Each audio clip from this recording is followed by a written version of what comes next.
ఈరోజు ఏదైతే కాంగ్రెస్ వాళ్ళు కొంతమంది ముంగడికొచ్చి మాట్లాడలేక, ఏదైతే మేము కౌంటర్ ఇచ్చిన దానికి దానికి సమాధానం లేక చెప్పలేక ఈరోజు దొంగ తిరుగుడు మాటలు మాట్లాడుకుంటా, కానీ వాళ్ళకు తెలిసి తెలియక మా మంచి మంచి పదవులలో ఉన్నారు. కానీ ఇవాళ ఒక సందర్భంలో మా అరవింద్ గారి పదవి గురించి కూడా మాట్లాడి ఏం చేసిండు 11 ఏళ్ళు అని చెప్పేసి మాట్లాడుతారు. మీరు అసలు రాజకీయ నాయకులేనా? మరి మీరు ఉన్నారా? రాజకీయంలో ఉన్నారా? మరి ఏదైనా వ్యవసాయం చేసుకుంటూ కూర్చుంటారా? మాకు అర్థమవుతలేదు. అరవింద్ అన్న ఇలా చేయబట్టి 6 సంవత్సరాలు అవుతుంది. 6 సంవత్సరాలలో మనకి ఇచ్చిన ఏదైతే ఒకటి పసుపు బోర్డు అన్నాడో పసుపు బోర్డు కష్టపడి తీసుకొచ్చిండు, దాని ప్రాసెస్ నడుస్తుంది. ఇంకా మళ్ళీ మిగతా ఏది ఉన్నా కానీ మొన్న 2 నవోదయ స్కూళ్ళు శాంక్షన్ చేసిండు. అలాగే ఏదైతే రైల్వే బ్రిడ్జిలు ఉన్నాయో అవన్నీ కంప్లీట్గా రిలీజ్ చేసిండు. అవన్నీ మాట్లాడకుండా మీరు ఈరోజు ఏదైతే వచ్చిండు 11 ఏళ్ళు అవుతుందంటే ఎక్కడ పోయా? మీరు ఎక్కడున్నారు ఇన్ని రోజులు? 11 ఏళ్ళు అవుతుందా? అరవింద్ అన్న వచ్చి ఇలా మాట్లాడితే దానికి సమయం సందర్భం ఉండాలా. ఇలా మీరు మాట్లాడుతున్నారు. గంగాధర్ కానీ శేఖర్ గౌడ్ కానీ ఉపంగారు కానీ అమృత గారు గంగాధర్ కానీ మాట్లాడుతున్నారు. మేము వచ్చిన తర్వాత ఇంత ఫండ్ తెచ్చినాం అంత ఫండ్ తెచ్చి మాట్లాడుతున్నారు. మీరు వచ్చిన తర్వాత ఏదైతే ఎన్ఆర్జీఎస్ నుంచి కేంద్ర ప్రభుత్వం ఇచ్చిన ఫండ్ తోటి సీసీ రోడ్లు పోసుకొని మీరు డబ్బు కొట్టుకుంటారు. ఏదైతే గత ప్రభుత్వం బ్రిడ్జిలకు ఏదైతే శాంక్షన్ పెట్టిందో ఆ శిలాపలకలు వేసిందో ఆ శిలాపలకలను మూల కొట్టుకొని ఇవాళ మీ పేర్లు పెట్టుకొని ఇలా మీరు బ్రిడ్జిలు కట్టుకొని మీరు డబ్బులు కొట్టుకుంటారు. అది కరెక్ట్గా మీ దమ్ముంటే మీరు రేవంత్ దగ్గర సీఎం దగ్గర కొట్లాడి డబ్బు తీసుకొచ్చి మన నియోజకవర్గం డెవలప్ చేయండి. కానీ అన్ని తెలియని మాటలు తెలిసిన మాటలు రాజకీయాలు ఉంటే పర్ఫెక్ట్గా మాట్లాడండి. ఏదో అన్ని తెచ్చి మేము బ్రిడ్జిలు పోసిన మాట ఎక్కడ తెచ్చిపోసి మీరు ఇంతకుముందు చేసిన ప్రభుత్వమే మీరు డబ్బు కొట్టుకుంటారు తప్ప ఇప్పటికీ మీరు ఒక తెచ్చి బ్రిడ్జి పోసిన ఆనవాళ్ళు లేవు. దయచేసి అని పిచ్చి పిచ్చి మాటలు మాట్లాడకండి. ఏదైతే మా దినేష్ అన్న గారు ఉన్నారో మీరు మా గంగాధర్ గౌడ్ మాట్లాడుతుండ్రు. అయితే ఏంటంటే గంగాధర్ మాట్లాడుతుండు మీ 3వ స్థానంలో ఓడిపోయిండు దినేష్ అని. అంటే మీరు ఇలా భూపతి రెడ్డి అనే వ్యక్తి డబ్బులు వంచి ఇలా ఎమ్మెల్యే హోదాలో కూర్చున్నాడు. అదే మా దినేష్ అన్న ₹1 పంపకుండా పబ్లిక్ ఆధార ఉంది ఇవాళ మంచి మెజార్టీతో బయటకు వచ్చిండు. ఇంకా మీరు డబ్బులు వంచకుంటే మీరు 3వ స్థానం కాదు 6వ స్థానానికి వెళ్ళిపోతుంది. అదొకటి గుర్తుంచుకోండి. మరి ఆ డాక్టర్ పదవి వదులుకొని వచ్చిందని చెప్పేసి శేఖర్ గౌడ్ అని మాట్లాడుతుండు. అన్న ఎంతవరకు వస్తాం? డాక్టర్ అంతా మన ప్రజాసేవ చేయాలనుకున్నారు. మరి డాక్టర్ పదవి వరకు అన్ని వదులుకోవాలి, వచ్చి ప్రజాసేవ చేయాలి కదా. ఈరోజు మీరు చేసింది ఏమున్నది?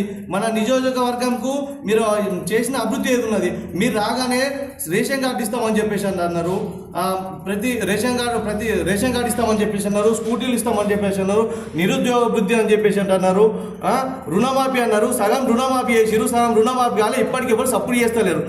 ఇంతకుముందు ప్రభుత్వం ఏదైతే తప్పుదో చేసిరో మీరు కూడా అదే పరిస్థితిలో పోతున్నారు.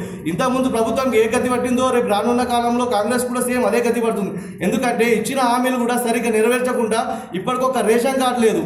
ఒక్కటి ఇండ్లు ఇస్తామని చెప్పేసి అన్నారు. ముగ్గులు పోసుకోమని చెప్తారు. ఏడో ఒకటి ఆడొకటి ఈడొకటి ముగ్గు పోసి ఫోటోలు దిగి పెద్ద పేపర్లలో పోజు తీసుకుంటారు. అది కాదు మీరు డెవలప్మెంట్ అంటే. మీకు పబ్లిక్ అవకాశం ఇచ్చింది.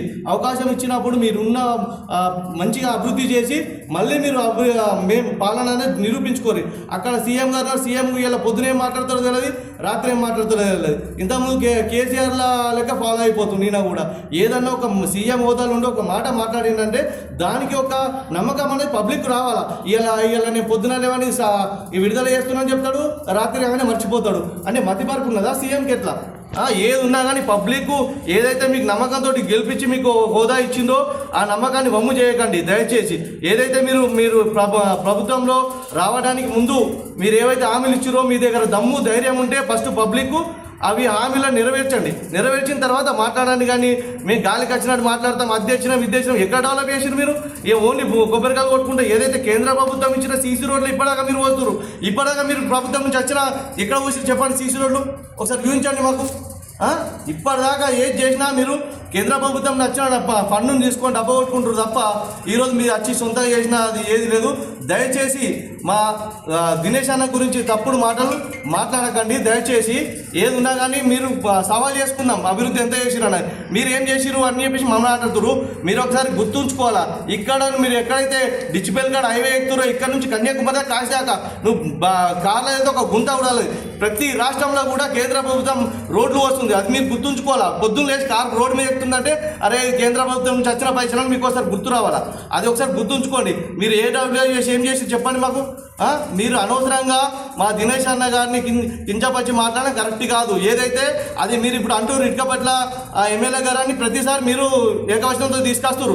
అక్కడ ఒకసారి మీరు తెలుసుకోండి ఏం జరుగుతుంది. మరి ఇటుకపట్లని ప్రత్యేకంగా పెట్టడానికి కారణం ఏం తెలుసు మీరు తెలుసుకోండి. మీ తప్పుదలు ఉంటే మనం తీసుకో. ఎందుకంటే ఇవన్నీ మేమన్న మాటలు కాదు, పబ్లిక్ నుంచి వస్తున్న మాటలు కాబట్టి మీకు మేము మా తరఫున తెలియజేస్తున్నాం.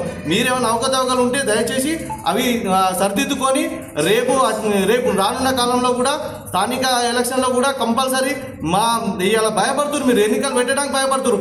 ఇవాళ గ్రామాల్లో ఒక సంవత్సరం 6 నెలలు అవుతుంది. సర్పంచ్ లేరు, ఎంపీటీసీ లేరు, జడ్పీటీసీ లేరు. ఎట్లుంటాయి విలేజ్లలో మోర్లలో దోమలు మోరీలు తీసిన నాదులు లేడు. నీళ్లు లేక పబ్లిక్ కొట్టుకుంటారు. మీకు దమ్ము ధైర్యం ఉంటే విలేజ్లలో తిరగండి. తిరిగి నీళ్ళు ఎక్కడ ప్రాబ్లం ఉన్నది, పంటలు ఎండిపోతున్నాయి, మరి ఏమైంది, ఎందుకు పంటలు ఎండిపోతున్నాయి, మరి నీళ్ళు ఎందుకు వస్తలేవు అని చెప్పేసి అన్నీ ప్రతి ఒక్కటి కూడా తిరగండి. విలేజ్లో ఎంత పబ్లిక్ ఎంత సఫర్ అవుతారు. ఇలా గ్రామాల్లో సర్పంచ్ లేక ఎంపీటీసీ లేక ఎంత ఇబ్బందిగా గురవుతుంది. ఇవాళ మీకు ఏంటంటే భయం, మేము ఓడిపోతామన్న భయం అన్న ఉద్దేశంతో ఎలక్షన్ కూడా మీరు పెడతలేదు. దయచేసి చెప్తున్న భూపతి రెడ్డి గారికి, దయచేసి మీరు నియోజకవర్గంలో ఉన్న అభివృద్ధి మీద దృష్టి పెట్టండి. ఇలా ఎవరు పడితే వాళ్ళతో మాట్లాడిపించి వాళ్ళని బెదిరిపిస్తే ఎవ్వరు కూడా భయపడడానికి లేరు. ఖచ్చితంగా మీకు అర్హత కూడా లేదు. దినేష్ అన్న గురించి మాట్లాడే అర్హత కూడా లేదు. ఎందుకంటే రాత్రకుండా పగలకుండా కష్టపడకుండా విలేజ్లలో అయినంత మట్టుకు సహాయ సహకారాలు అందిస్తున్నారు. కాబట్టి మీరు ఎన్నడన్నా విలేజ్లో తిరిగి దేనికోసమన్నా ఏ సమస్య పైన మీరు పోరాడిరా? మొన్న పంటలు ఎండిపోయినాయి మండలంలో, ప్రతి మండలంలో తిరిగి కలెక్టర్ దాకా ఇన్ఫర్మేషన్ ఇస్తే కలెక్టర్ ఇమీడియట్గా పోయి చూసింది. మరి మీరు ఎందుకు తిరగలేరు? మీరు ఎమ్మెల్యే గారా? మీరు తిరగాల. తిరిగి ఎక్కడ సమస్య ఉన్నా అని తెలుసుకున్న తర్వాత అప్పుడు మీరు దాన్ని సాల్వ్ చేయడానికి ప్రయత్నం చేయాలి. దయచేసి ఎమ్మెల్యే గారికి చెప్తున్నాము, వారి అనుచరులకు కూడా చెప్తున్నాము. మేమేమని చెప్పేసి గల్లాలు ఎగేసుకుంటే మీకంటే మేము కూడా ఎగేస్తాము. మీరు ఫస్ట్ మీ అభివృద్ధి పైన. రోజు కాంగ్రెస్ వాళ్ళు ఇలా మా జిల్లా అధ్యక్షుడు దినేష్ గారిని విమర్శించడం జరిగింది.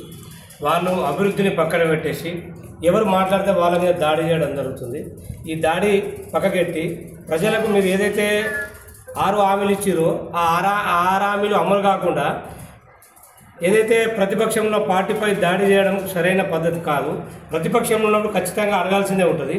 ఇలా రూరల్లో అభివృద్ధి ఎటుపోతున్నది, మీరు ఇచ్చిన హామీలేంది, రైతులు ఇలా అరికోసపడుతున్నారు, పంటలు ఎండిపోయి అరికోసపడుతున్నారు, దాన్ని పట్టించుకోకపోగా ఎవరైతే మాట్లాడతారో వాళ్ళ మీద దాడి చేయడం జరుగుతున్నది. ఇలా నవోదయ స్కూల్ కేంద్రం నుంచి మన పార్లమెంటుకు రెండు రావడం జరిగింది. ఇలా అదే మన రూరల్కు కూడా జగన్పల్లిలో మనం ఇవ్వడం జరిగింది ఎంపీ గారు. దాన్ని అది బోధన్ ఎమ్మెల్యే తీసుకుపోవడం, ఆయన పరపతి ఉన్నది కాబట్టి తీసుకుపోయాడు. ఇలా రూరల్ ఎమ్మెల్యే గారు దానికి ప్రత్యేక చొరవ తీసుకొని మన అభివృద్ధి, మన కాన్స్టిట్యున్సీ అభివృద్ధి జరగాలనే ప్రయత్నం చేయాలి తప్ప ఎవరు మాట్లాడితే వారి మీద దాడి చేయడము, ఇలా శేఖర్ గౌడ్ అయింది, అమృతపూర్ గంగాధర్ అయింది, ముప్పగంగారెడ్డి అయింది, వీళ్ళంతా దాడి చేయడం వల్ల మీ దాడికి భయపడేవారు ఎక్కడ లేరుడా. ఇలా మీరు ఒక్క దెబ్బ కొడితే మేము 2 దెబ్బలు కొట్టడానికి రెడీ ఉన్నాం. మేమేమన్నా తక్కువ ఇది లేదు. కాకపోతే అధికారంలో మీరున్నారు కాబట్టి 100% ప్రతిపక్షం ఖచ్చితంగా అడగాల్సిన అవసరం ఉంటుంది. అడుగుతాము, నిలదీస్తాము, ఎక్కడికక్కడ అడ్డుకుంటాం. అంతే తప్ప ఇలా మమ్మల్ని ఏదో భయభ్రాంతులకు గురి చేసి మీరు ఏదో చేస్తామంటే భయపడేవారు ఎక్కర్లేదు. ఇలా బీజేపీ కార్యకర్త భయపడేది లేదు, పైసలకు అమ్ముడు పోయేది లేదు. మీరు చీటికి మాటికి ఏమైనా చేస్తే కూడా భయపడేది ఏమీ లేదు.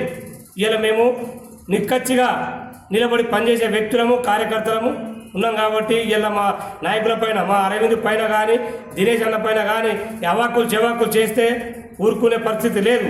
మీరు ఎక్కడ వెళ్తే అక్కడ అడ్డుకునేందుకు రెడీ ఉన్నాం మేము. కానీ ఇలా అభివృద్ధికి 100% ప్రజలకు అభివృద్ధి కావాలి. ప్రజలకు అభివృద్ధి కావాలంటే ఇలా ఎంపీ గారు ఇలా నవోదయ స్కూల్ కానీ తీసుకురావడం జరిగింది. ఇలా ఎయిర్పోర్ట్ పరిస్థితి ఏంది, ఎయిర్పోర్ట్ పరిస్థితి మరుగున పడ్డది. ఇలా నవోదయ స్కూల్ వస్తే ల్యాండ్ కూడా వెరిఫికేషన్ చేయమంటే ల్యాండ్ వెరిఫికేషన్ లేదు. ఇలా బోధన ఎమ్మెల్యే తీసుకుపోయి ఆయన ఏం చేసిండు, ఇలా చక్కెర ఆయన ల్యాండ్ ఇవ్వకుండా చక్కెర భూమి ఫ్యాక్టరీ 8 ఎకరాలు నేను ఇస్తా అంటే కేంద్రం రిజెక్ట్ చేయడం జరిగింది. ఇలా ఎమ్మెల్యే గారు ప్రత్యేక చర్య తీసుకొని ఇలా నవోదయ స్కూలు మన కాన్స్టిట్యున్సీ ఎక్కడైతే జక్రాన్పల్లి కలిగొట్టలో ఎక్కడైతే చూసిరో అదే ప్లేస్లో నిర్మాణం చేయాలని చెప్పి నేను ఎమ్మెల్యే గారికి చెప్పడం జరుగుతుంది. మీరు అభివృద్ధి ఏదైతే ఉందో, అక్రమాలు ఏవైతే ఉందో ఖచ్చితంగా గొంతెత్తి మాట్లాడతాం, నిలబడతాం. ఇలా ఖబర్దార్ అని చెప్తున్నాం అందరికి కూడా. జై శ్రీరామ్. పాప ముసలుడు అనుకుని చేతులు